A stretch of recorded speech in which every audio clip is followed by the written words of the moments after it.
Наколи мне тигра на груди, расскажи про жизнь по закону. Привет. Твоему зятю мать не нужен? Чё? Твои родители случайно не садовник? Чё? Тогда где у них такая роза? А? Меня Марсель зовут. А ты? Кит-бар. Чё?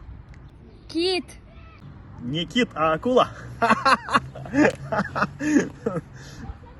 Хин, между прочим, зря улайтам. Может, менің намерениялар серьезныйдыр. Может, мен замуж тебя хочу выйти. А чё, Куля? Мен, между прочим, пацан не дедный. Ай, не дебный. Не ярлы. Кайда эшләйин? Пытях. Путях? Пытях. Ниндәй компанияла? ГЗДУМК. Нимә? ГЗДУМК. Ул нимә ул? Газодобывающая универсальная энергетическая молочная компания.